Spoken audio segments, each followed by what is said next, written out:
जो नहीं दंड करो खाल तोरा, भ्रष्ट होई श्रुति मार्ग मोरा।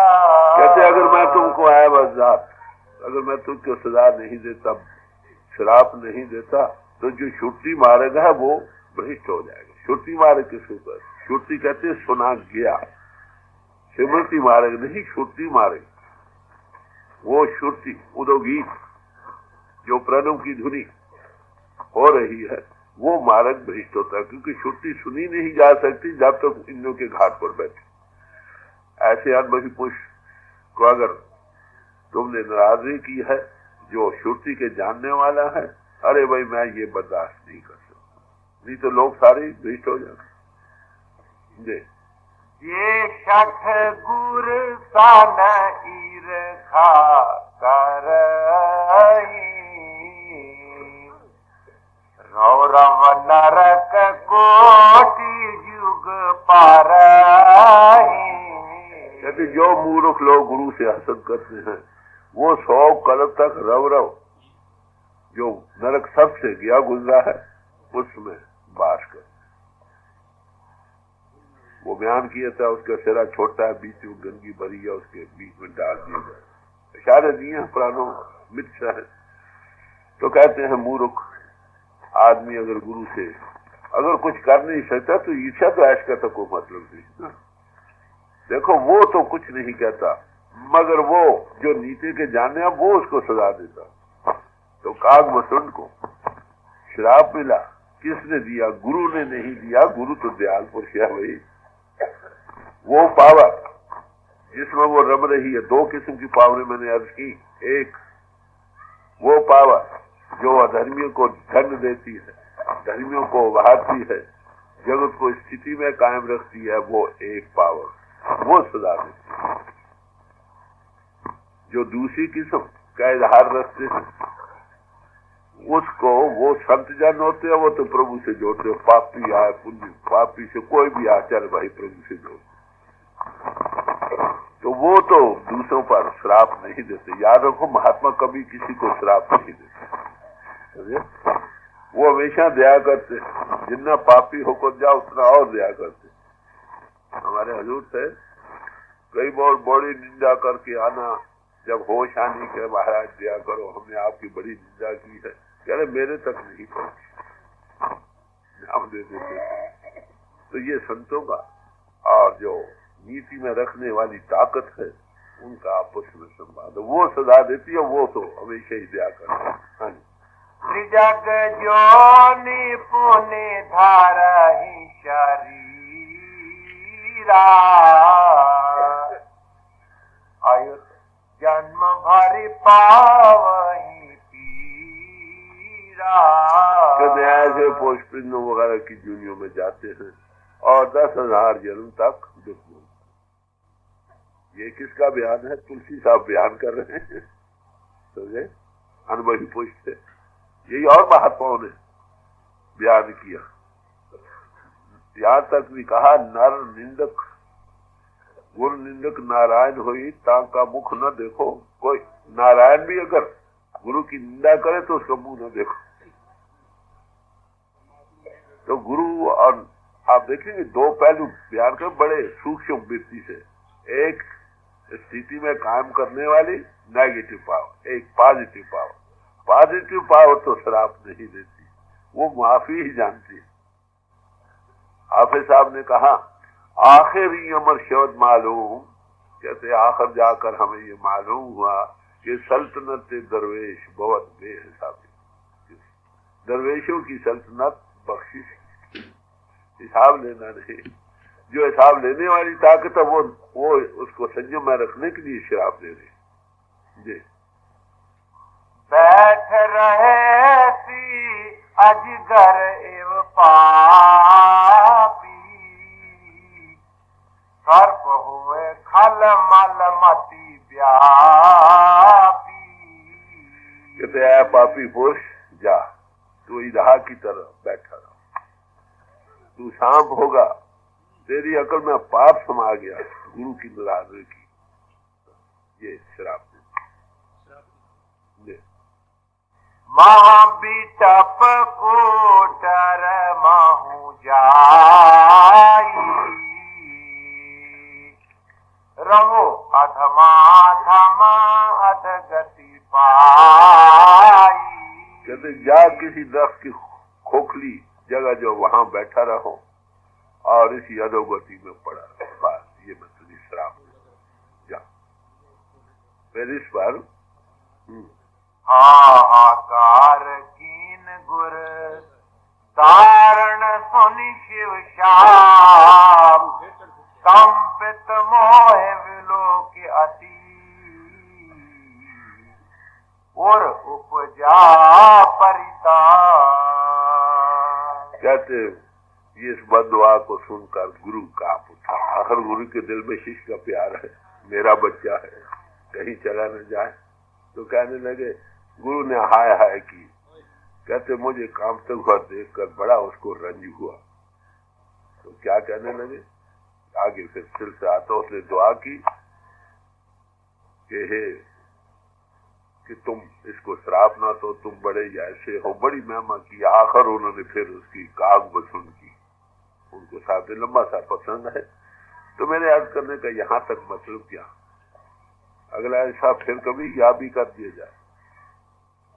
इसके साथ और 7 सवाल आते हैं। काग बसुन ने गरज ने की है काग बसुन से। ये पीछे अनुभवी राम जी के इसको दर्शन हुए। तो काग बसुन ने जब इस गति को पाया, बुद्धरा जन्म दूसरा लिया, तो उसमें इस यूनि में था, मत दिल में वो शौक था, यही शौक था कि राम सामने दर्शन दे। राम लोग बहुत समझे और रम रहा है। अरे भाई, रम रहने से भक्त की तसल्ली नहीं होती। वो ये चाहता है कि वो सामने आकर बैठे। तो वो राम के दर्शनों को पाया आखिर, और फिर उसकी गति हुई। तो इस वक्त एक और जगह थोड़ा सा पोर्शन है, वो आपके सामने रखा जाता है कि गरुड़ ने 7 सवाल काग बसुन से किए कि आप इन 7 सवालों का जवाब दो। गौर से सुने, बड़े जरूरी सवाल है। आम लोगों के दिलों में यही सवाल आते हैं और उन सवालों का जवाब काग बसुन जी ने क्या दिया वो गौर से सुनिए। सब महात्मा यही जवाब देते हैं। मैं कहा हूं जो जो जिस जिस ग्रंथ का भाव रखता है उसी में से कोई चीज पेश कर दी जाए, उसकी पूरी तसल्ली हो जाती है। वैसे कहने को ये जवाब सब महात्माओं ने दिया। गौर से सुने वो 7 सवाल क्या है और उनका जवाब क्या दिया। मुनि सप्रेम बोले खगरा,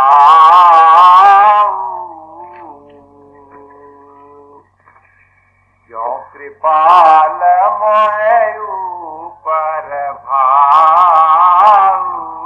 तो गरुड़ ने कहा कि तुम मुझसे बड़ा प्रेम करते हो ऐ काग बसुन जी, तो आप मुझ पर मेहरबान हो। तुम मेरे दिल में कुछ शंकाएं हैं, मैं वो आपसे पूछना चाहता हूँ, आप दया करो। हमेशा याद रखो, गुरु को शिष्य का जितना प्यार गुरु के दिल में है उतना शायद हजारों माता और पिताओं में नहीं होता। माता पिता भी ये ख्याल रखते हैं बड़े होकर हमें कमा कर देगा। अरे गुरु क्या चाहता है, कुछ भी नहीं। वो यही चाहता है कि इसकी आत्मा प्रभु से जुड़ जाए, बस ये उसका मिशन हो। तो वो कहते हैं कि तुम मुझसे बड़ा प्यार करते हो, इसलिए मैं आप मेहरबान हो, इसलिए मैं अर्ज करता हूँ, आप इनका जवाब दीजिए। नाथ मोह निज सेवक जानी, सप्त प्रश्न मम कहु बखानी। कहते मुझको अपना सेवक जानो, मेरे दिल में 7 सवाल हैं, उनका आप दया करके जवाब दीजिए। वो कौन कौन से सवाल हैं, गौर से सुनिए। प्रथम ही कहो नाथ माति धीरा, सबसे दुर्लभ कवन शरीरा। स्वामी तू बड़ी अकल वाले हो, बड़े दानिशमंद हो, तो ये आप बताएं कि शरीरों में से सबसे दुर्लभ शरीर कौन सा। पैदाइशें तो बड़ी हैं, बड़े जूनी है, तो जूनियों में कौन सी जून की शरीर धारण करना जो है ये सबसे दुर्लभ है। पहला सवाल। बड़ दुख कवन कवन सुख भारी, तो संक्षेप ही कहूँ विचारी। कहते सबसे बड़ा दुख किस बात में है और सबसे बड़ा सुख किस बात में, ये जरा खोल कर थोड़े से खुलासा करके मुझे समझाइए, ताकि मुझे समझ आ जाए कि सबसे बड़ा दुख किस बात में और सबसे बड़ा सुख किस बात में। दुख तो हम नहीं चाहते ना, सुख चाहते हैं, तो बड़ा सुख किस बात में, क्या इससे गोरसों में हम इसमें तो सुख मानते हैं, इसका जवाब दें। और सबसे बड़ा दुख किस बात में, ये दूसरा सवाल। आज शांत अशांत मारा तुम जानो, तिनकर सहज स्वभाव बखानो। कहते आप संत और असंत के भेद को जानने वाले हो, आप इनको सहज स्वभाव से बताओ कि उनका सहज स्वभाव क्या होता है, संत का क्या होता है और असंत का क्या होता है, इन दोनों के स्वभाव क्या होते हैं ये बताइए। एक तीसरा सवाल हुआ। कवन पुण्य श्रुति विदित शाला,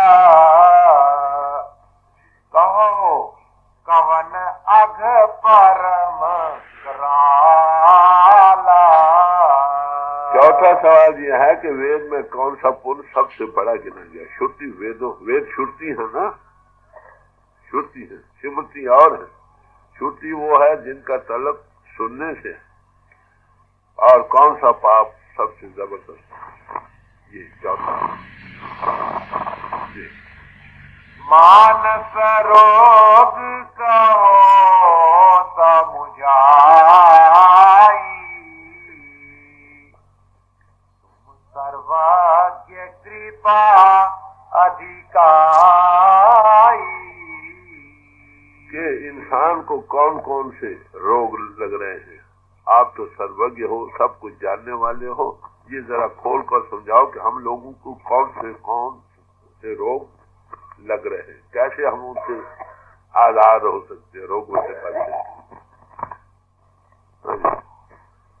तात सुनहु सादर अति प्रीति, मैं संक्षेप कहूँ ये नीति। इस पर भूषण जी बोले कि ऐ प्यारे, तुम प्रेम से सुनो बात को, जो मैं तुमको अब इन सवालों का जवाब देना हूँ, जरा गौर से सुनिए, प्रेम से सुनो, सब तरफ से ख्याल को हटा कर सुनो। मैं इख्तिसार करके थोड़ा डाइजेस्ट संक्षेप करके आपके सामने इसका जवाब देता हूँ। नर्तन सम नहीं कवन देही, जीव चराचर जांचत तेहि। कहते इंसान की जिस्म से ज्यादा कोई बढ़कर नहीं है। मनुष्य जीवन सबसे ऊंचा, हाईएस्ट रंग इन क्रिएशन है मनुष्य। सर्व जून तेरी पनहारी, सर्व में तेरी सिंगारी, सर्व जूनों में तू सरदार जूनी है, और सबसे जूने तेरी सेवा के लिए बनाई गई। ये यहाँ तक गया। रही प्राप्त मानुख दे हुआ, मनुष्य बड़े भागों से मिलते, इसको जिन्हें चराचर जीव हैं उसकी ख्वाहिश करते हैं, मनुष्य जीव पाते। यहाँ तक बयान किया है कि अगर जिस देही को सिमरे देव सो देही पाज हर किसे, जिसको देवी और देवता भी जिस मनुष्य जीवन को पाना चाहते हैं, अरे भाई तुमको वो मनुष्य जीवन मिला है, अब उस प्रभु को पाने का वक्त है, उसको पालो। मुक्ति को पाने के लिए मनुष्य जीवन सबसे ऊंचा गिना गया। फिर आगे और इसका बयान करते हैं कि किस लिए है मनुष्य जीवन, किस लिए हमको मिला। उसकी गर्ज बयान करते क्यों ऊंचा गिना गया। जी नरक स्वर्ग अपवर्ग इसे ज्ञान वैराग भक्ति शुभ देनी। कहते नर्क और स्वर्ग और मोक्ष के पाने की ये सीढ़ी। नरकों में जाने के सामान कर लो, स्वर्गों में जाने के सामान कर लो या मोक्ष के कर लो। ये मनुष्य जीवन में तुम तीनों काम कर सकते।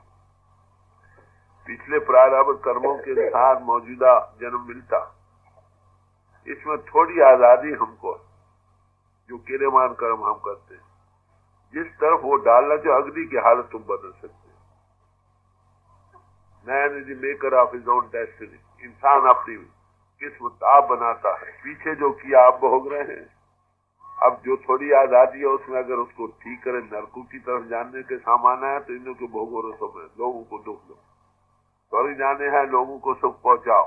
अगर जन्मन से रैत करना है तो वो भी इन्हों के घाट से ऊपर आ जाओ, उस रस को पा जाओ। ये रस फीके पड़ जाएंगे, आना जाना खत्म हो जाएगा। तो तीन चीजों आप मनुष्य पाकर कर सकते। सोतन धारी हारी भाजा ही न जी नर होई विषय रत मंद मंद तर। कहते हैं ऐसे मनुष्य पाकर जो हरि की पूजा नहीं करते, का भजन नहीं करते। कई प्राप्त मानुख दे हुरिया गोविंद मिलन के तेरी बरिया। महापुरुष यही कहते, it is thy turn to meet God. मनुष्य जीवन पाकर अगर ये आत्मा को मन इंद्रियों से आजाद करके आने जाने के जो कारण है उनको हटाकर उस प्रभु से नहीं जुड़ लेता, इसका मनुष्य जीवन सफल नहीं हो। तो कहते हैं कि वो लोग विश्व में मस्त होकर महामूर्ख और मूढ़ बन जाते। गोविंदास जी साहब ने एक जगह कहा, त्रेग त्रेग खाया, त्रेग त्रेग सोया, त्रेग त्रेग कापड़ अंग चढ़ाया।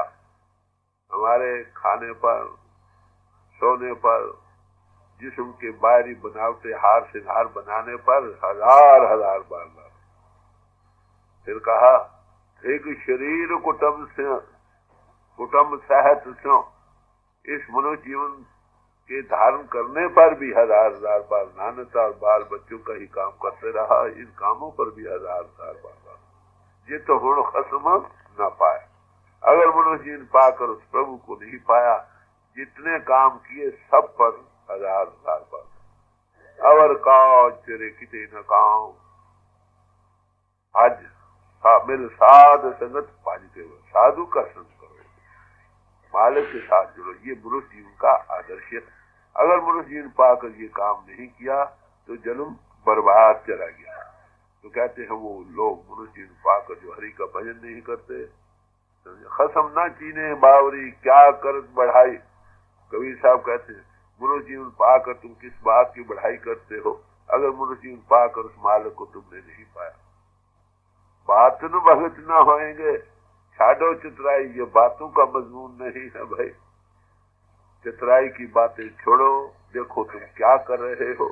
नरकों के जाने का सामान कर रहे हो या स्वर्गों का या मोक्ष का, ये सोचो। रेलवे लाइन डालने से पहले आपको ख्याल है जिस तरफ लाइन डाल दो, एक बार डाल दी गई ट्रेन उसी पर चलेगी।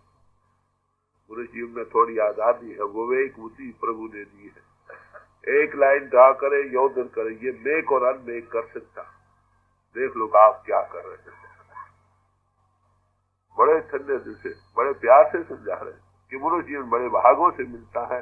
इसको पाकर ये तीन चीजें तुम कर सकते हो। अगर मनुष्य जीवन पाकर आपने हरि को नहीं पाया, उसका भजन नहीं किया, अपनी आत्मा को मन इंद्रियों से आजाद करके उसके साथ जुड़े नहीं, मनुष्य जीवन बर्बाद चला गया। पौड़ी छुड़की फिर हाथ ना हुए को है। एक बार मनुष्य जीवन की पौड़ी हाथों से निकल गई, ये जन्म तो बर्बाद गया। फिर याद नसीब का मनुष्य जीवन आपको मिले, फिर तुम ये काम कर सकते। तो मनुष्य जीवन का पाना बड़े भागों से होते हैं। इसको पाकर जो लोग प्रभु की भक्ति नहीं करते, मोक्ष को नहीं पाना चाहते, नरकों और स्वर्गों का सामान कर रहे हैं, अरे भाई वो जन्म को बर्बाद कर रहे हैं।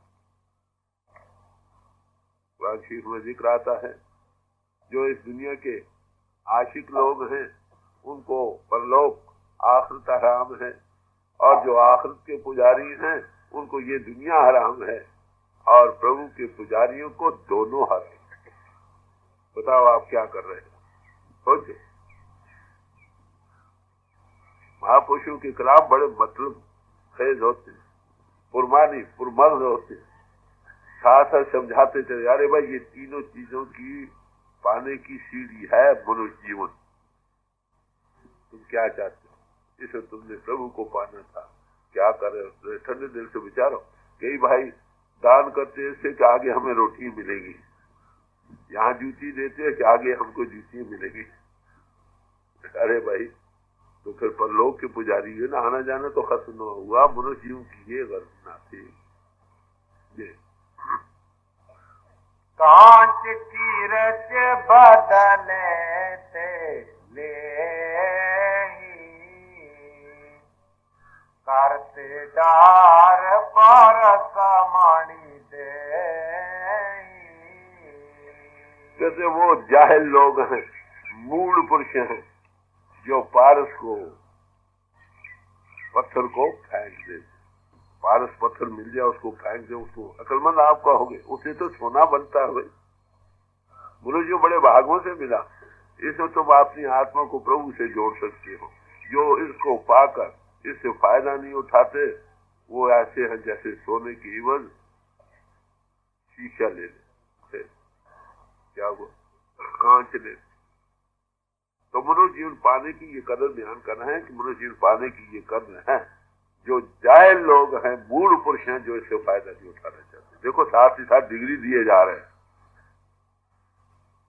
यही और महापुरुष भी कहते हैं, फरमाते हैं पलके उठ पोलिए बिन बूझे मुगद जान। तो वो उठकर जिस्म के पालने और इसके तलका के बनाने ही में सारा जीवन बसर कर रहे हैं। उस प्रभु को नहीं जाना, ये जानती हुई कि मनुष्य जीवन चंद रोज आया आखिर छोड़ जाना है। तो कहते ऐसे लोग कौन हो सकते हैं? कहते या बूढ़ों के बूढ़ या अनजान बच्चे, इन दोनों में जरूर एक। सारे महापुरुष यही कहते प्राणी तू आया अल्लाह है, लगा कित को पकड़े संमुक्ति चली रहे। ऐ प्राणधारी इंसान तो दुनिया में आया था इसे परमार्थ हासिल करने के लिए, तो किन फजूल कामों में लग गया। वो फजूल काम कौन से थे? कबीर साहब ने जिक्र किया रावण का। कहते सोने की लंका थी, कुदरत की ताकतों को अपने कब्जे में लाया था। तो कहते मूर्ख रावण क्या ले गया? वो मूर्ख रावण का क्या ले गया? यहाँ जिसम साथ आता है पैदा हुए होते हुए, ये पहला संगी और साथी है, जाते हुए साथ नहीं जाता है। अरे भाई वो चीजें जो इस जिस्म करके बनी है वो कैसे जाएगी?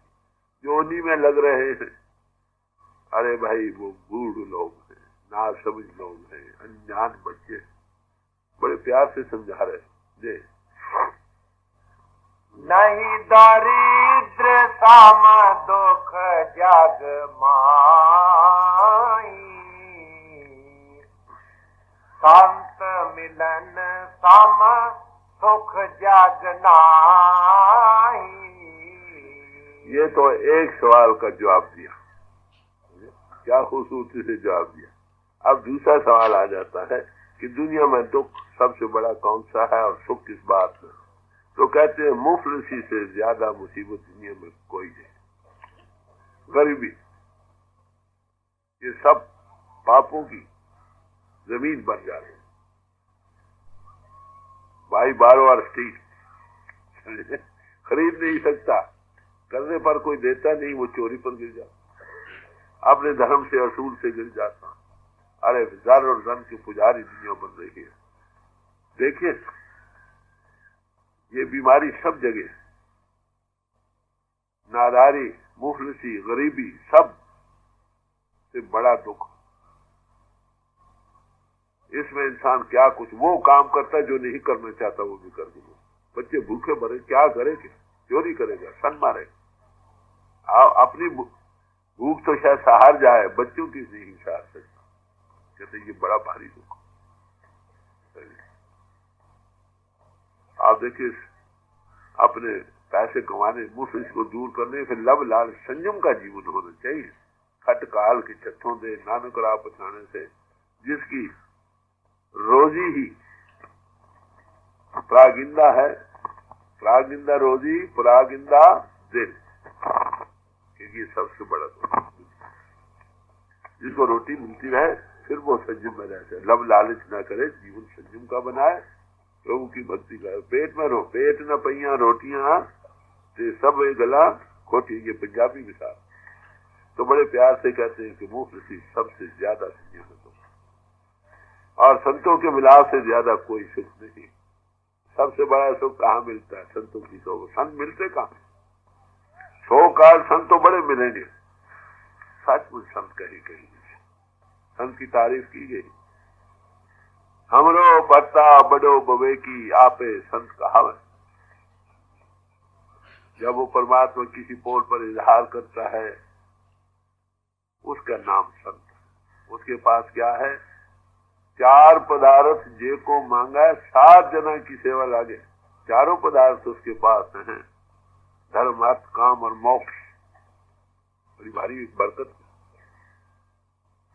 बड़े प्यार से समझा रहे हैं कि सबसे बड़ा सुख दुनिया में संतों की सोबत। परमात्मा तो देखा नहीं ना, माफ करना। जब तक परमात्मा देखा नहीं, परमात्मा के चरणों में जाने में सबसे बड़ा सुख है। पर जब तक उसको देखा नहीं, फिर गुरु प्रीसीड्स गॉड, जिसमें वो प्रगट है, उसकी सोबत में ठंडक मिलता है, वो सबसे बड़ा सुख। झुलसा हुआ इंसान धूप में जब एक छायादार दरख्त के नीचे आ जाता है, ठंडक को पा जाता, होश आ जाता।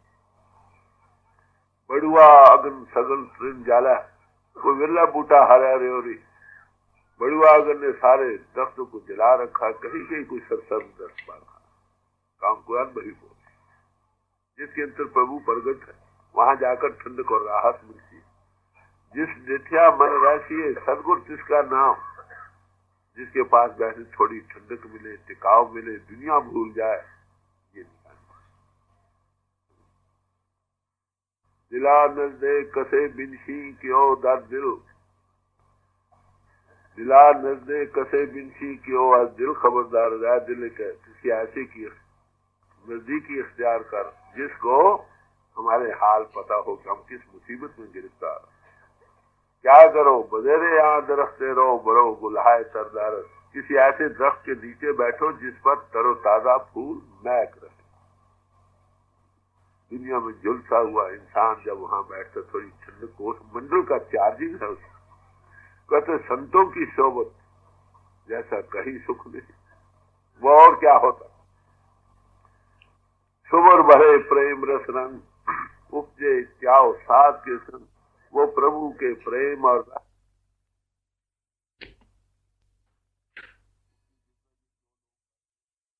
हवा फुहारे से लगकर पानी से ठंडक देती है कि नहीं, उसके मंडल के बैठने में टिकाव मिलता। प्यार से समझा रहे। फिर ये कहा, महापितृ साध का संग जिस भेट लागा हरि रंग। साधु की संगत महापितृता के देने वाली है, जिसके साथ भेंट करने से, मिलने से नहीं भाई, भेंट करने से, दिल दिल को राह बनाने से प्रभु का नशा आ जाता।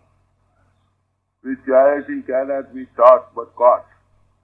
रूहानियत सिखाई नहीं जाती बल्कि छो की तरह पकड़ी जाती, रंग आ जाता है, नशा।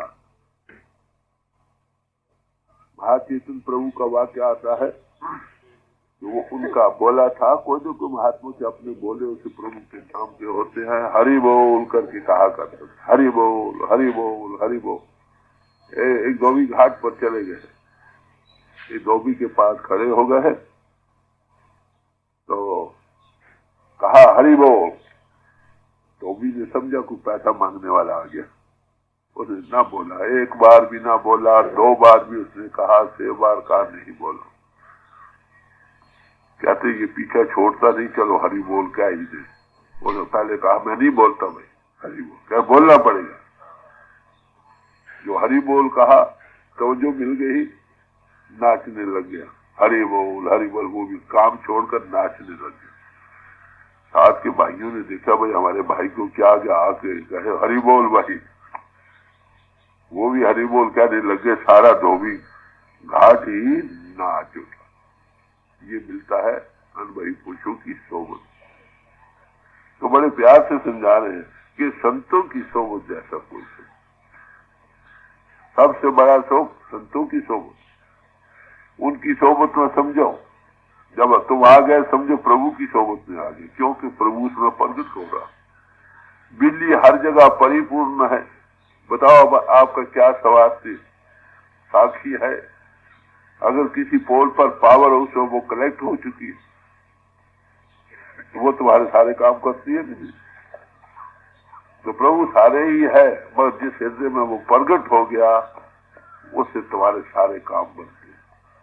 उसके चरणों में जाना वली सारा। मौलाना रूम साहब ने कहा, अगर तुम किसी वली अल्लाह के नजदीक आ गए समझो तुम प्रभु के नजदीक आ गए, क्योंकि उसमें वो प्रगट है, वो पोल है जिसमें वो इजहार कर रहा। समझे? अगर तुम किसी वली अल्लाह से दूर हो गए समझो तुम प्रभु से दूर हो गए। उससे दूरी प्रभु से दूरी है, उससे नजदीकी प्रभु की नजदीकी है। अब आप समझे, जो जवाब दे रहे बड़ी खूबसूरती से दे रहे हैं कि सबसे बड़ा दुख मुफलिसी, नादारी, गरीबी, मोहताजगी सबसे बड़ा गुनाह, सबसे बड़ा भारी दुख, और सबसे बड़ा सुख संतों की सुख।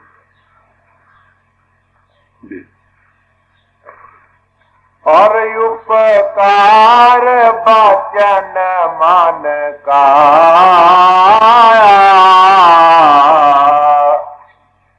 संत सहज स्वभाव खगराया।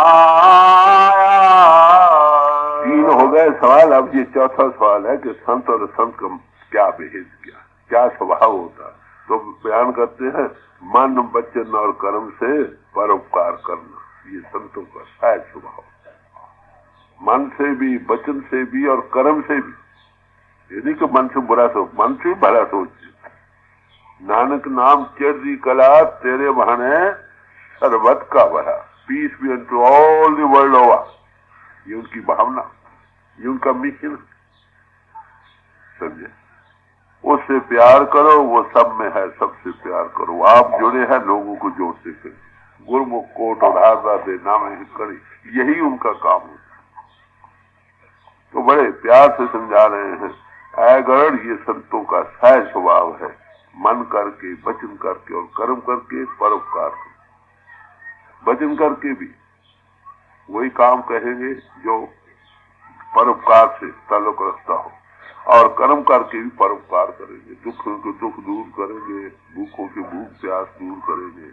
ये उनका काम है, ये स्वभाव है उनका। कुदरत कोई नेक काम करे या बद करे, दूसरों के लिए परोपकार का कायदा, अपने सुखों को छोड़कर दूसरों के सुखों के लिए अपने सुखों को कुर्बान कर दे, इसका नाम है परोपकार। संतों का परोपकार सबसे बड़ा। आप देखिए, हमारे दूर एक मिसाल दिया करते थे, फरमाया करते थे कि एक जेल खाना है, उसमें कैदी लोग रहते हैं। एक आदमी वहां गया, उसको बड़ा रहम आया कि ये बेचारों को रोटी अच्छी नहीं मिलती है, तो वहां कुछ रुपया दिया कि इनको आगे से खाना अच्छा मिला करे। वो आ गए, वो परोपकार कराया। उसके बाद एक और भाई गए, बड़े परोपकारी थे। उन्होंने देखा इनको कपड़े अच्छे पहनने को नहीं मिल रहे, सर्दियों की मौसम है, नंग दुड़ंग है। उन्होंने रुपया सैंक्शन कर दिया, आ गए, कपड़े अच्छे मिलने शुरू हो गए। एक और भाई गया कि ये काल कोठरियों में रहते हैं, अंधेरी कोठरियां हैं, कोई सफाई का सामान नहीं, कल इनको अच्छे मकान बना दो, वेल वेंटिलेटेड, और सफाई का सामान का 2 रुपया सैंक्शन कर दिया, वो भी परोपकार कराया। ये तीनों गए परोपकारी। परोपकार तो किया, अमर कैदी के कैदी ही रहे। खाना देना, कपड़े देना, रहने सहने को अच्छी जगह दे देनी, ये तो भाई सब ही करते हैं, ये भी बड़े दुर्लभ है। मगर इससे बढ़कर एक और सबसे बड़ा परोपकार है जो सब करते हैं। वो क्या? एक आदमी आया, उसके बाद जेल खाने की कुंजी थी, कुंजी दरवाजा खोला और कहा जो निकलते निकल जाओ साहब। तन मन के पिंजे से आजाद करते हैं, जन्म मन से छुड़ाते हैं, प्रभु से जोड़ते हैं, ये उनका सबसे बड़ा परोपकार। तो कहते हैं संत जन मन वचन और कर्म से परोपकार करते हैं, ये उनका सहज स्वभाव, स्वभाव में शामिल है। कोई बुरा करे तो भी वो अच्छा करे। आगे और इसको खोलते हैं इसी मजदूर को। संत सही दुख पारहि तलागी, पर दुख हेतु असंत अभागी। कहते संत का एक ये स्वभाव हुआ। दूसरा ये है कि दूसरों को सुख पहुंचाने के लिए आप दुख भी सह। आपको पता हो वाल्मीकि कैसे संत बने, महर्षि कैसे बने? डाकू थे, संत गुजर रहे थे तो उसने देखा कि ये को है, उसने लूटने लगा और मारने लगा। चलो भाई मारो नहीं, किस लिए मारते हो? जो कोई लोगे घर वालों को दोगे, तुम ये पाप करते हो ना। कह लगे हाँ। फिर तुम ये तो सोचो कि तुम्हारे इस पाप में कोई तुम्हारा हिस्सेदार भी है कि नहीं।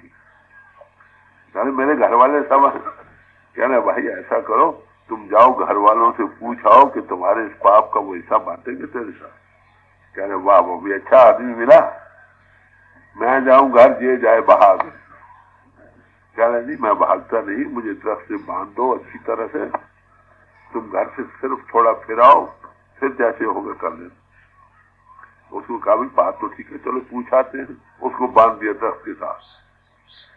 घर गए, पूछने लगे अरे भाई मैं इतना पाप जो करते हूँ, लोगों की गले काटता हूँ, मारता हूँ, लूट घसूट करता हूँ, बताओ ये पाप है ना, तुम मेरा ऐसा बांटोगे? पहले हम क्यों ऐसा, हमें तो रोटी जाए जहां से मर्जी लाना।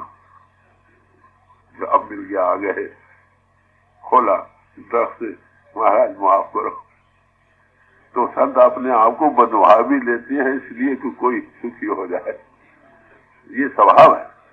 दूसरों के सुख की खातिर अपना आराम छोड़ दे। समझे? गुरु नानक साहब से मैं आपको करूं, घर से निकले, घर बार छोड़ा, बच्चों को छोड़ा, अरे भाई कहाँ निकले, किस लिए? देख रहे थे बच्चे 2 खड़े कर दिए, उनके 2 लड़के थे, सास जो थी वो खड़ा कर दिया, कहने लगी देखो भाई ऐ नानक तूने अगर यही कुछ करना था, ये बच्चे क्यों पैदा किए? दुनिया भी 2 मुई सपनी है, बड़ी बुरी तरह से पेश आती है। कह ले माता जिन मोह के बंधनों में तू मुझे फंसाना चाहती है, मैं दुनिया को इन बंधनों से आजाद करने आया। जगत जलिंदा रख ले प्रभाप उनके पाधार, जगत में आग लग रही है, हे प्रभु इसको बचा लो। इंसान वही है जो दूसरों के लिए जिए, अपने लिए तो कुत्ता भी अपना पेट भर लेता। तो संत का स्वभाव है परोपकार, मन और वचन और कर्म करके, मन करके भी, ये नहीं को बुरा चीज होते हैं, वो दूसरों को सुख पहुंचाने के लिए आप दुख भी उठाते हैं। किस लिए? उनका प्रेम है प्रभु से और प्रभु सब में है, इसलिए। और जो असंत है वो बदनसीब हैं, वो दूसरों को दुख पहुंचाने के लिए आप दुखी होते। 100 मुसीबत उठाए, दूसरे का घर जल जाए जरूर, फर्क हुआ कि नहीं? एक दूसरे को सुख पहुंचाने के लिए दुख उठाते हैं, एक दूसरे को दुख देने के लिए दुख उठाते हैं। कि ये स्वभाव है भाई संतों का और असंतों का। आगे और मिसाल देकर समझाएंगे, गौर से सुनो। गुर्ज तारू साम संत कृपाला परहित नित सह विपति विशाला। कहते वो दयालु पुरुष होते हैं समझा, भोजपत्र के दरख्त की तरह है, औरों की भलाई की खातर रोज सख्त और मुसीबतें झेल। भोजपत्र आपको पहले कहते छाले उतारी जाती, छील ले जाते, यानी अपने आप को छिलवा भी लेते हैं ताकि लोगों को सुख का कारण। भोजपत्र के कपड़े पहना करते थे ऋषि मुनि महात्मा, कहते वो वैसे सुख देने के लिए। और दूसरे लोग जो हैं आगे सन एव खल पार बंधन करई खाल कढ़ाए विपति सह मारई। और जो असंत लोग हैं वो सन की तरह हैं, खाल उतरवाते भी हैं मगर किसी तरह से बनकर लोगों को बांधे जाए। बात वही है, मिसाल देकर समझाने का यत्न कर रहे हैं कि जो असंत है लोगों को दुख देने के लिए अपने आप को खिलवा भी लेंगे, दूसरों को दुख पहुंचे से ही। दूसरे के घर के साथ पहले अपना घर जलाने को तैयार है, मगर संत जन अपना घर तो जला लेते, अब दूसरों को आबाद कर देंगे।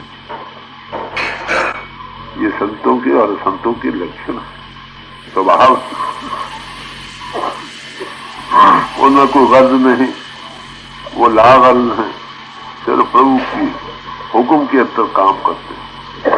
उनका काम ही ये है आत्मा, बिछड़ी हुई आत्माओं को मंदिरों से आजाद करके प्रभु से जोड़ना, ये उनका काम। पापी से पापी लोग उनके चरणों में जाकर डाकुओं से महाऋषि बन जाते। मौलवी रूम साहब बड़े आलम फाजिल थे, उन्होंने क्या किया, स्कूल में पढ़ाया करते थे। एक दफा शम्स तबरेज़ान वही पूछते आ गए हैं, वहां किताबें पढ़ी थी, पूछा ये क्या कर रहे हो भाई? तो जवाब दिया ये काल तो न फामी।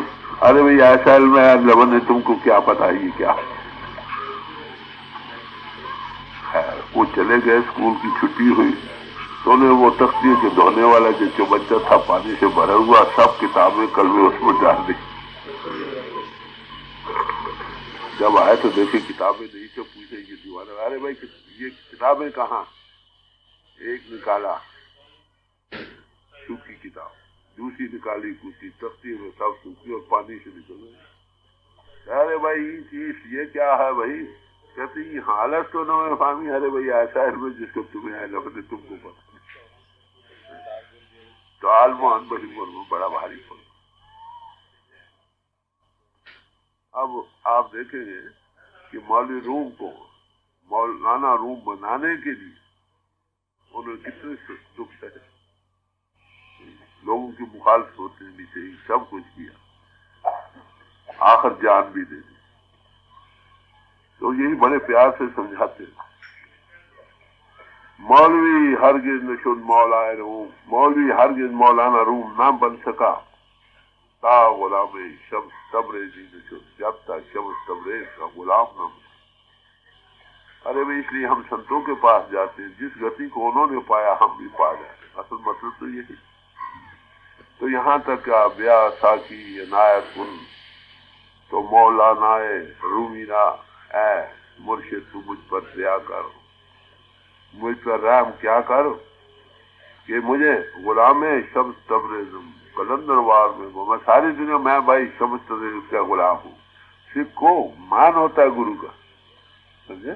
मैं फलाने गुरु का शिष्य हूँ, गुरु पूर्ण हो तो इसमें बड़ी शोभा है। तो मौलवी यानी कोई भी आम देखे, आम असूल यही है कि शिष्य गुरु से पढ़ता हो, कोई नहीं बात। वो इल्म रूहानी है, इल्म लदनी है, परा का विद्या है, परा विद्या है जो इंद्रियों के घाट से ऊपर मिलती है और बाहरी इल्मों का तलक इंद्रियों के घाट से है। Way the world philosophy and religion start, जहाँ दुनिया के फिलसफे खत्म हो जाते हैं वहां से सच्चा परमार्थ शुरू हो। वो उस रात के देने वाले हैं, इसलिए उनकी महिमा बेशास्त्र ग्रंथ होती है, सभी गाती रहे। कहते ये संत और असंत के लक्षण है, समझे? दे आगे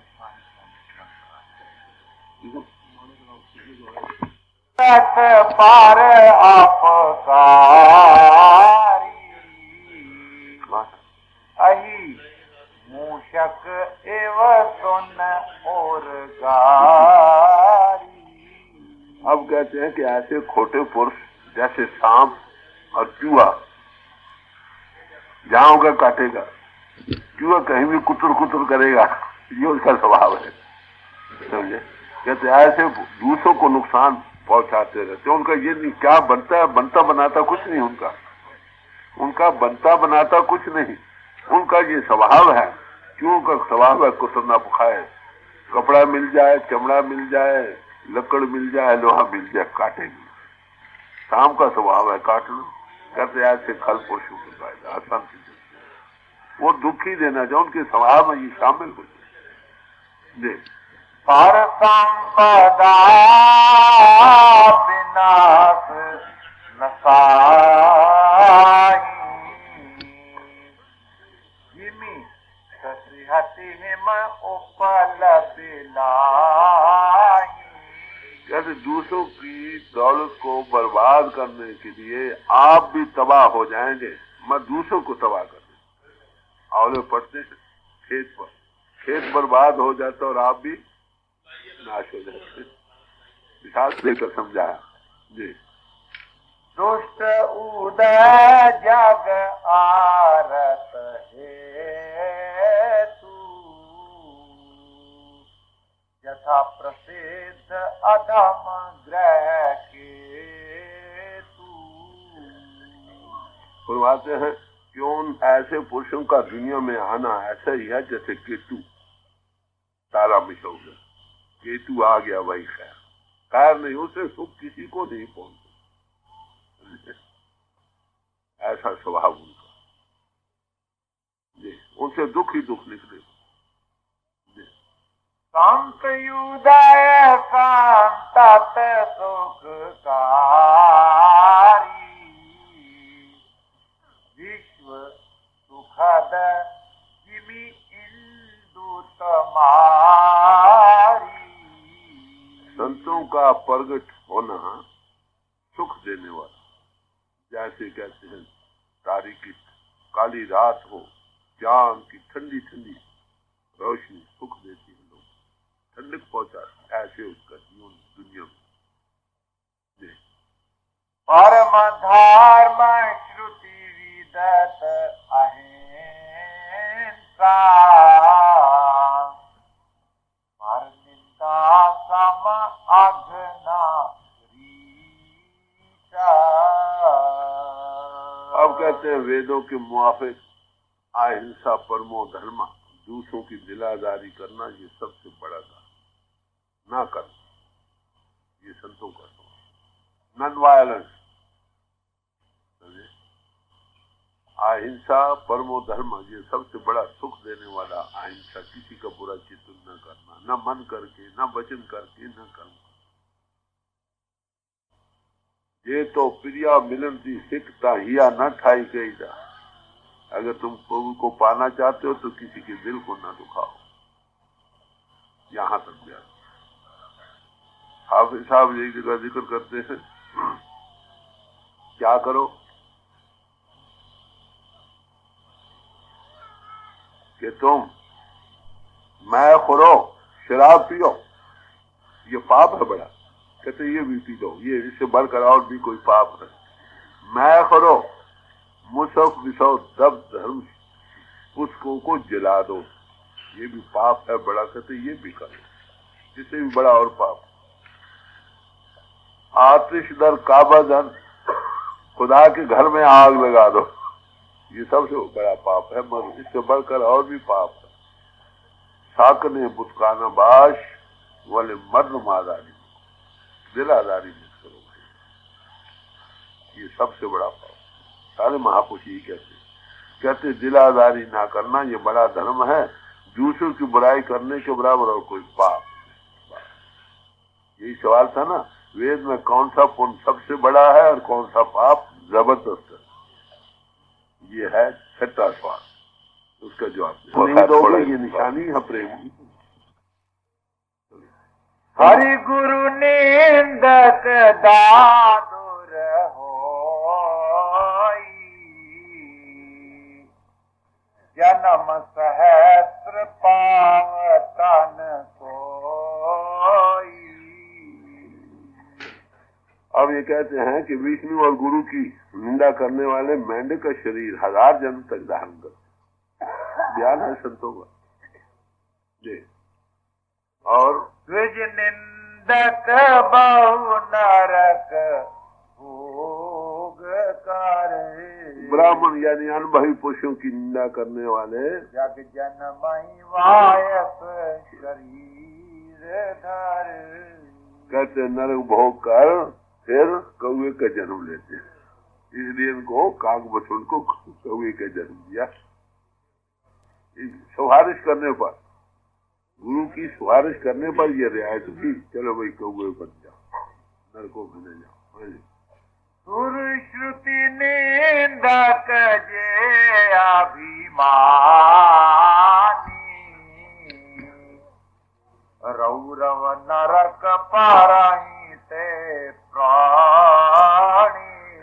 कहते हैं जो देवताओं और वेदों धर्मशास्त्रों की निंदा करते हैं, कहते हैं वो मगरूर पुरुष हैं, वो सब रौरव जो सबसे बड़ा नरक है उसमें जाते। वही उल्लूक शांत निंदारत, मोह निशा प्रिय ज्ञान भानुरत। कहते संतों की निंदा करने वाले उल्लू हो बनते। उल्लू का क्या कायदा है? अंधेरा उनको पसंद है, दिन अच्छा नहीं लगता है। ऐसे ही जो निंदक पुरुष है वो संतों का हमेशा डार्क साइड है, उनको अज्ञानता पसंद है, ज्ञान पसंद नहीं, इसलिए वो उल्लू की जूझ जाए। सबके निंदा जे जड़ कर ते चमगादड़ होए अवतार। संतों की निंदा करने वाले तो उल्लू की जून में जाते हैं, जो सबकी निंदा करते हैं वो चमगादड़ की जून जाते हैं। चमगादड़ आग होते हैं, पता रात को लटकते हैं उल्टे दस्तों के साथ, जानने में उनको कोई रास्ता नहीं मिलता, भटकते पे दीवारें से टकरे खाते। ये चमगादड़ का, ये निंदकों का था। निंदा भली किसी की नाहे, मन मुख मुगुद करन। कहते हैं मनमुख जो लोग हैं वो करते हैं निंदा किसी की भली नहीं, न नेक की न बद की।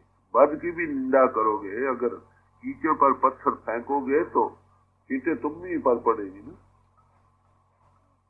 As you think so you become, जिसका ध्यान करोगे वैसे तुम बन जाओगे। मनमुख मुख करना, मुंह काले तिना निंदका नरक के घोर पवन। उनके मुंह काले होंगे इस दुनिया में भी, अगली दुनिया में नरक, घोर नरक में जाए। सारे महापुरुष एक ही बात कहते हैं। सुनहु तात अब मानस रोगा, इनते दुख पावहि सब लोग। अब 7वां सवाल रह गया कि मानस रोग कौन कौन से हैं जिसमें दुनिया सब उसमें गलतान हो रही, फंस रहे। तो कहते हैं अज्ञान तमाम दुखों की जड़। अज्ञानता सबसे बड़ा रोग है, इससे हर एक किस्म के दुख बार बार पैदा होते। अज्ञानता से होते हैं। अगर राइट अंडरस्टैंडिंग हो जाए, सही नजरी हो जाए, वो क्या है? हम आत्मा देहधारी हैं। देह का रूप बन गया, अज्ञानता में आ गए नहीं, ये मूल है माया। भूल यहाँ से शुरू हुई, सारी उम्र जिस्म उसके तलकात में लंपट रहे, आना जाना बना रहा। ये सब दुखों का मूल है शरीर। देह धर सुखिया कोई न देखा, जो देखा सो दुखिया हो। देह धारण करके किसी को सुखी नहीं देखा, जो भी देखा सब दुखी देखा। ये कबीर साहब का तो बड़े प्यार से समझा रहे हैं कि अज्ञानता सबसे सब दुखों की जड़, इससे बार बार दुख पैदा होते हैं। मोह सकल व्याधिन कर मूला, तिलते पुनि उपजहि बहु चूला। ज्ञान के सबब से जिस्म बन गए, जिस्म के साथ मोह बन गया, तलकात के साथ, ये सब दुखों का मूल बन गया। यही से जड़ शुरू। अगर हम जिस्म से ऊपर आना सीख जाए, महापुरुष क्या कहते हैं, जिस्म को छोड़ो चलो ऊपर, तुम आत्मा देहधारी हो। आखिर जिस्म को छोड़ना भी छोड़ना सीख जाओ, यानी उस अविद्या की जड़ से को काट देते हैं पहले दिन। तुम आत्मा हो, देहधारी, देह नहीं, आखिर छोड़नी पड़ेगी। तो यहाँ से कहते जिस्म का मोह बन गया, सब पापों का सामान बन गया। आगे काम बात कफ लोभ अपारा, क्रोध पित्त नित छाती जारा।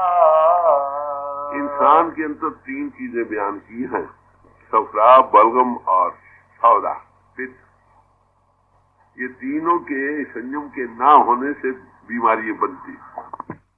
इन तीनों के सबब से सीने में हमेशा जलन होती रहती, छाती जलती रहती, उबाऊ बढ़ जाए, कफ बढ़ जाए और सौदा या पित्त बढ़ जाए। यदि काम जो है ये सफरा है, लालच जो है ये बलगम है, गुस्सा जो है ये पित्त या सौदा। तीनों भी जहाँ काम होगा, लालच होगा और क्रोध होगा, काम, क्रोध और लालच, लोभ, तीन चीजें जिस इंसान के अंदर है वो सबसे बड़ा रोग है। ये मानस रोग है तीन। बाकी उसके साथ आगे मोह का बनना कुदरती मिल जाए तो उसको रखना चाहता है, उसको फिर पाकर मस्त होना चाहते, उसको अहंकार गए। तो एक कामना से सब कुछ बना। ये चीज एक ही है, याद रखो। जैसे पानी का एक नाला बह रहा हो बड़े जोर से, तो बीच में एक पत्थर रख दो, पानी से टकरा कर दो चीजें बनती, एक आवाज होती है, दूसरे झाग बन जाती। अरे भाई, जिन्नी कामना जेती मन की कल्पना, काम का हवे सो। जिन्नी मन की कल्पना है ये सब काम है।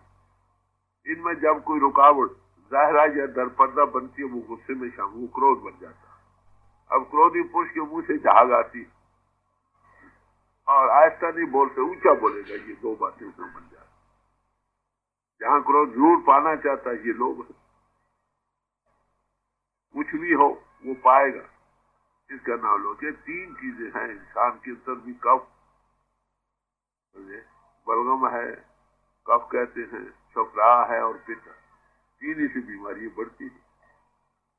कहते ये तीन जिस हिस्से में इंसान के अंदर वो बड़े भारी रोग यही तीन। हाँ जी। प्रीति करे जो तीनों भाई,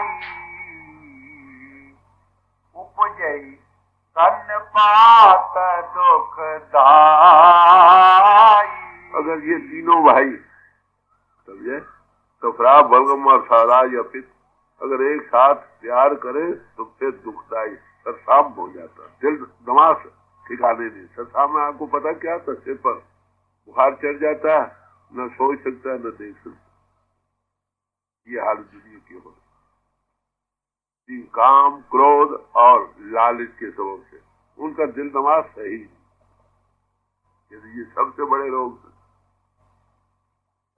तो महात्मा बुद्ध ने क्या इलाज बतलाया? बी डिजायर लेस, कामना विहीन हो जाओ। चलो, न कामना रहे, न क्रोध रहेगा, न लब लालच। कामना ही नहीं तो फिर किस बात का क्रोध? हो ना हो ना हो, ये संतों के लक्षण हैं। और इन्हीं के बाकायदगा ना होने के सबब से लोग दुखी दे। विषय मानो रथ दूर गमाना, ये सब शूल नाम को जाना। कहते ये मुख्तलिफ किस्म के रोग हैं जो हर एक इंसान के अंदर है, मगर लोग जानते नहीं। हम क्यों दुखी होते हैं? एक मिसाल दिया करते हैं। काल आया, एक दुकान लगी थी, पहले बड़ी अच्छी दुकान है, बैठा कहते अभी मैं बतलाता हूँ। एक शायद थोड़ी लगा दी दीवार के साथ, मक्खी आ बैठी, मक्खी को छिपकली खाने आई, छिपकली को कुत्ता खाने आया, कुत्ते को मारे के डंडा मारा, सारी दुकान बर्बाद हो गई। अगर चेष्टा ना हो, किसी चीज की कामना ना हो, तो बाकी चीजें कहाँ हैं? तो एक ख्वाहिश के पैदा हो, कामना के पैदा होने से सारे मानस रोग आ जाते। ममता दाद कंडु हर खाई, हरस विषाद गरह बहुताई। ममता आ गई, नतीजा कभी खुशी कभी कभी। ममता को कोई चीज बने ही तो सुख, टूटी तो दुख, और क्या? ये दुनिया के दुख और सुख का कारण है। और सुख देख जरन सोई छई, कुष्ठ दुष्टता मन कुटिल। यानी जब ममता आई तो खुद ही आ गई, खुद ही में खारिश पैदा होती है, समझे? रंज और दुख का कारण बन जाता। और क्या कहते हैं, प्राय सुख को देखकर जलना, ये भी बीमारी है। कहते ये तपे दिख की बीमारी है, जान नहीं मरेगी। और दिल की फितना पर्दाजी, कोई न कोई शरारत पैदा करते रहना, ये कोढ़ की बीमारी है जो सबको देख लीजिए। ये कमजोरियां हम हैं, उनका असर के कोढ़ का क्या कायदा, उसे बू आने लगते, कोई नजदीक नहीं आता, ये फितना पता है, इसके किनारे हो जाओगा। कहते ये है मानस रोग, जिसमें दुनिया फंस रही जी। अहंकार अति दुखद डमरुआ, दंभ कपट मद मान निहुआ। जरूर एक डमरू रोग होता है उसकी तरह, अहंकार में मता फिरता, पाखंड, कपट वगैरह, ये भी रोग, नहरुआ रोग होता है, जिसमें वो लंबा शहर कीड़ा बन जाता है नहीं। ये हाल दुनिया, ये रोग है मानस रोग, जिसे सब दुनिया जा रही। कृष्णा उदर वृद्धि अति भारी, त्रिविध इतना तरुण तिजारी। लालच जलंधर रोग है। जलंधर रोग बना पेट में पानी पड़ जाए, जिसको पड़ जाए वो पड़ते ही रहता और बढ़ता। इसी किस्म के ईर्ष्या द्वेष कई किस्म के बन जाते। योग विधि ज्वर मात्सर अविवेक,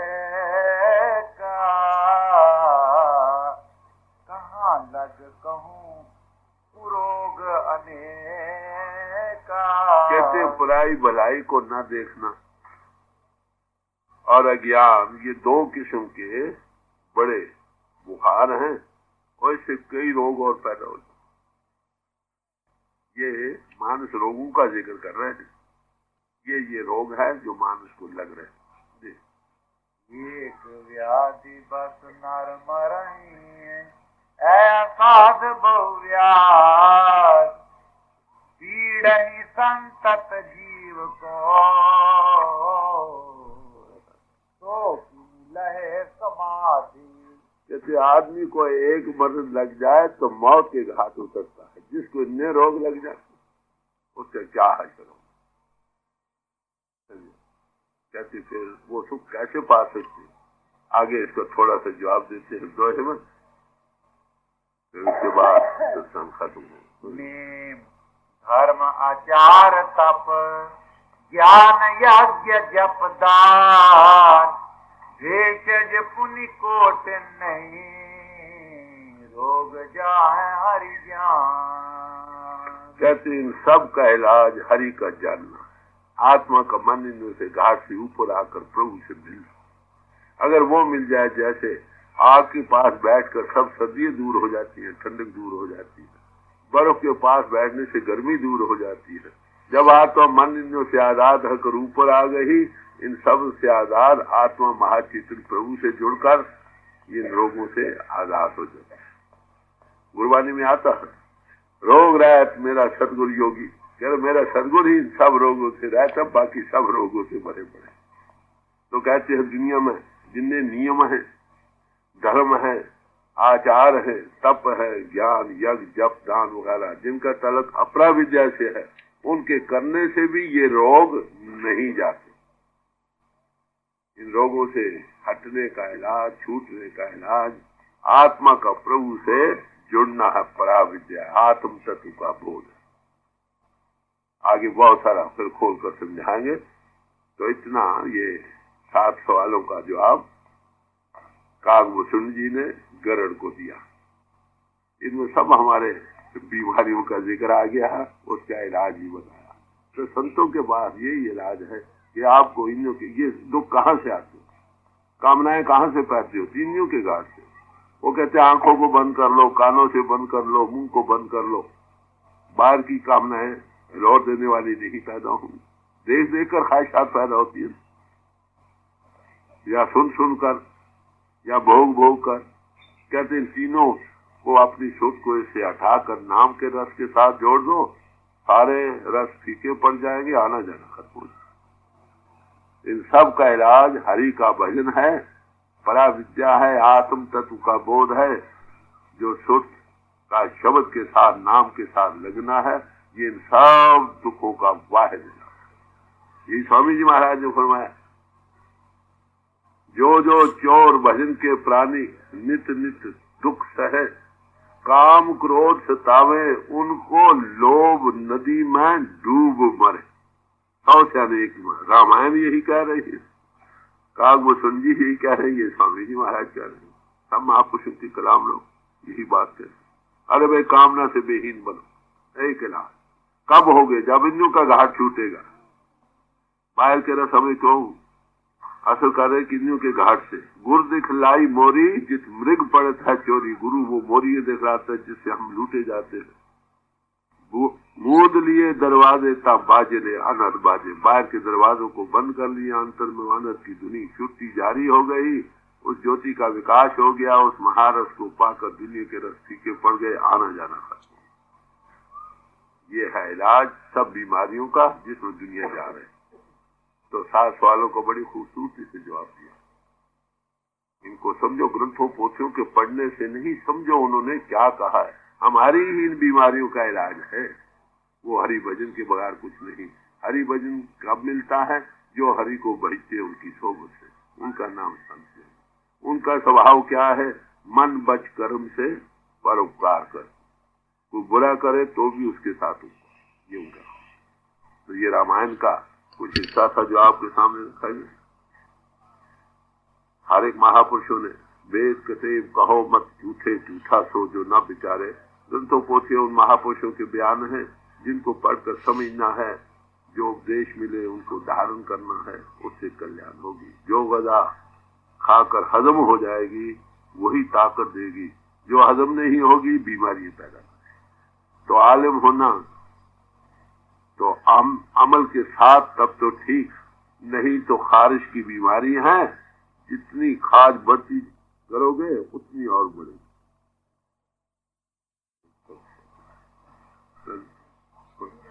खारिश का जाम हरगिज़ ख्वाहिश का जाम गाफिल हरगिज नहीं भरेगा, हरगिज नहीं भरेगा, हरगिज नहीं भरेगा। कब तक तू इसकी खातिर, कब तक तू इसकी खातिर पच पच के नित मरेगा, पच पच के नित मरेगा, पच पच के नित मरेगा। ये जिस्म माल जा सब तुझसे अलहदा होंगे, ये जिस्म माल जा सब तुझसे अलहदा होंगे। रोना पड़ेगा तुझको, रोना पड़ेगा तुझको, कर इनका दम भरेगा, कर इनका दम भरेगा, कर इनका दम भरेगा।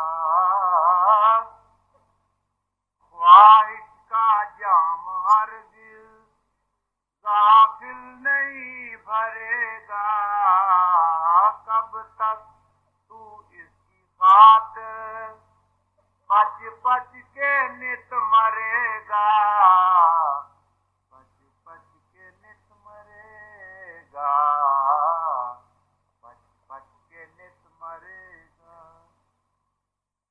घर मन फंसा रहेगा झगड़ों में इस जहां के, घर मन फंसा रहेगा झगड़ों में इस जहां के, और आक़िबत की खातिर तो शाना कुछ धरेगा, तो शाना कुछ धरेगा, तो शाना कुछ धरेगा। चक्कर में तू रहेगा ये बार बार सुन ले, चक्कर में तू रहेगा ये बार बार सुन ले। मर मर के तू जिएगा, मर मर के तू जिएगा, जी जी के तू मरेगा, जी जी के तू मरेगा, जी जी के तू मरेगा। घर जोड़ना दिल को बस जोड़ सतगुरु से, घर जोड़ना दिल को बस जोड़ उस प्रभु से।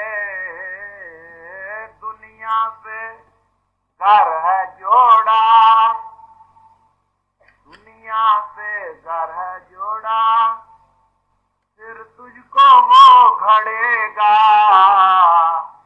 फिर तुझको वो घड़ेगा, फिर तुझको वो घड़ेगा। हाथों को तू मलेगा जब जाएगा यहाँ से, हाथों को तू मलेगा जब जाएगा यहाँ से।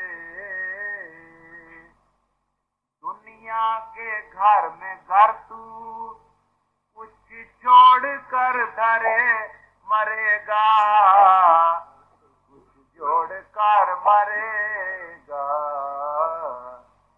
कुछ जोड़ कर धरेगा। रहना सदा शहंशाह दुनिया में एक किनारे, रहना सदा शहंशाह दुनिया में एक किनारे, हंस जाएगा जो इसमें, हंस जाएगा जो इसमें, दिन दुख के वो भरेगा, दिन दुख के वो भरेगा, दिन दुख के वो भरेगा। ख्वाहिश का जाम हरगिज़ गाफिल नहीं भरेगा, कब तक तू इसकी खातिर पच पच के नित मरेगा, पच के नित मरेगा। दुनिया में रहकर इससे किनारे कैसे रह सकता, सवाल यह। एक फकीर ने कहा कि दरकार दरिया तख्ता बन्नम कर रही, बाद में गोई कि दामन तरम कुन्नू शारबाश, कि दरिया में एक तख्ते पर हमें बिठा दिया गया, फिर कहते देखना कपड़ा भीग ना जाए। दुनिया में है इंदू के घाट पर बैठे हैं। अरे भाई कैसे, काजल की कोठड़ी में कितने ही सियानो बड़े, दाग लागत पर लागत। जब तक इंद्रियों के घाट पर बैठे हो बाहर की कामनाएं आएंगी। किसी महापुरुष के पास बैठो, कामना इनको बंद करना सीखो। ये सब संस्कार बाहरी आते हैं या आंखों के रस्ते 83%, 14% कानों के रस्ते, बाकी 3 और इंद्रियों के घाट से। कहते आंख को बंद कर लो, बाहरी संस्कार न लो, कान को बंद करना सीखो, जबान को बंद करना सीखो, अंतर्मुख हो जाओ, तुमको हकीकत का राज मिलेगा। वो चीज मिल जाएगी जिसको पाकर दुनिया की कामनाएं खत्म हो जाए। तो कामना बहीन होने से ही मुक्ति है। दुनिया में सुखी रह सकते हो, नहीं तो दुखों का रूप बन जाओगे। इसलिए महापुरुषों ने यही कहा, बी डिजायरलेस, कामना ही नहीं तो खाए थे। दुनिया में रहो, हरि से जुड़े रहो, हरगिज़ मगो। कहते हम तुमसे ये नहीं कहते, मन न गोयम, कि हम तुमसे ये नहीं कहते क्या दुनिया जुदाबाश, दुनिया से जुदा रहो, मर भर कारे के बाशी बा खुदा भाव। किसी काम में रहो, प्रभु से जुड़े रहो, इनकी कामनाएं तो रहत रहो, फिर दुनिया में रहती तुम्हारी मुक्ति है। ये साधन कहाँ से मिलता है? पूरा सदगुर भेटिए, पूरी होवे जुगत, असन्या खलन्या खवन्या पहनन्या विचे होवे। घर बार छोड़ने की जरूरत नहीं, ख्वाहिशात को कम कर। जितने कम करो उतने सुखी, जितने बढ़ाओगे उतने दुखी। बस थोड़े लफ्जों, साइंदा की पावना इधरों पटना से उधर लाओ, ये है इलाज इसका। तो आज का सत्संग रामायण से कुछ 2 हिस्से आपके सामने रखे गए। एक काकभूषण ने अपनी कहानी बयान की कि मैं कैसे एक यूनि को आया किसी अनुभवी पुरुष की नाराजगी करने से। गुरु की सिफारिश पर और यूनों से रहाई हुई, काकभूषण बने, काग बने। और 7 सवाल जो दुनिया को हर एक दिल में वोट रहे हैं, उनका बड़ी खूबसूरती से जवाब दिया है। इनको दिल में धारण करो, जितना धारण करोगे उतने हकीकत के नजदीक हो जाओगे, जन्म सफल हो।